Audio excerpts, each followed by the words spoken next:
Chapter 44. Then the man brought me back to the outer gate of the sanctuary, the one facing east, and it was shut. The Lord said to me, "This gate is to remain shut. It must not be opened. No one may enter through it. It is to remain shut because the Lord, the God of Israel, has entered through it.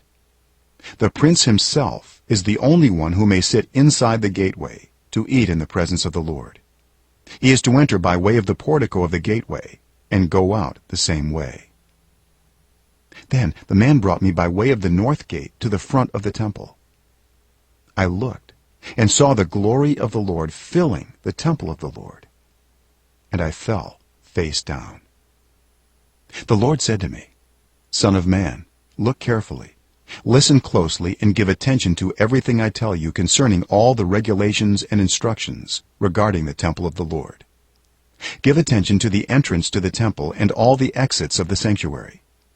Say to rebellious Israel, 'This is what the sovereign Lord says: Enough of your detestable practices, people of Israel.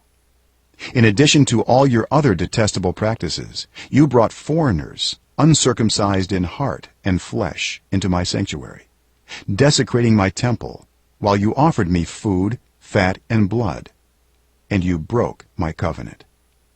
Instead of carrying out your duty in regard to my holy things, you put others in charge of my sanctuary. This is what the sovereign Lord says: No foreigner uncircumcised in heart and flesh is to enter my sanctuary, not even the foreigners who live among the Israelites. The Levites who went far from me when Israel went astray, and who wandered from me after their idols, must bear the consequences of their sin. They may serve in my sanctuary, having charge of the gates of the temple and serving in it.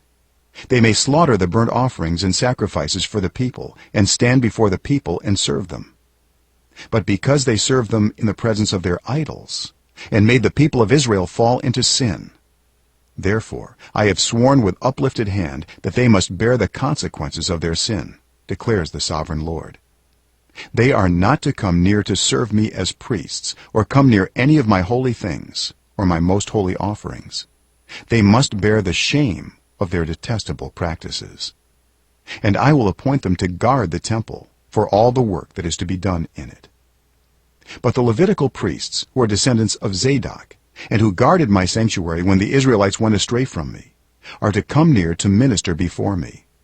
They are to stand before me to offer sacrifices of fat and blood, declares the sovereign Lord. They alone are to enter my sanctuary. They alone are to come near my table to minister before me and serve me as guards. When they enter the gates of the inner court, they are to wear linen clothes. They must not wear any woolen garment while ministering at the gates of the inner court or inside the temple. They are to wear linen turbans on their heads and linen undergarments around their waists. They must not wear anything that makes them perspire. When they go out into the outer court where the people are, they are to take off the clothes they have been ministering in, and are to leave them in the sacred rooms, and put on other clothes, so that the people are not consecrated through contact with their garments.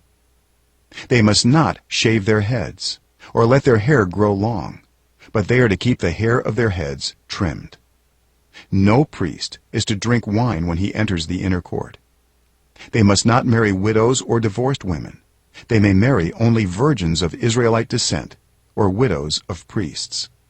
They are to teach my people the difference between the holy and the common, and show them how to distinguish between the unclean and the clean. In any dispute, the priests are to serve as judges, and decide it according to my ordinances. They are to keep my laws and my decrees for all my appointed festivals, and they are to keep my Sabbaths holy. A priest must not defile himself by going near a dead person. However, if the dead person was his father or mother, son or daughter, brother or unmarried sister, then he may defile himself. After he is cleansed, he must wait 7 days. On the day he goes into the inner court of the sanctuary to minister in the sanctuary, he is to offer a sin offering for himself, declares the sovereign Lord. I am to be the only inheritance the priests have. You are to give them no possession in Israel. I will be their possession. They will eat the grain offerings, the sin offerings, and the guilt offerings, and everything in Israel devoted to the Lord, will belong to them. The best of all the firstfruits and of all your special gifts will belong to the priests. You are to give them the first portion of your ground meal, so that a blessing may rest on your household. The priests must not eat anything, whether bird or animal, found dead or torn by wild animals.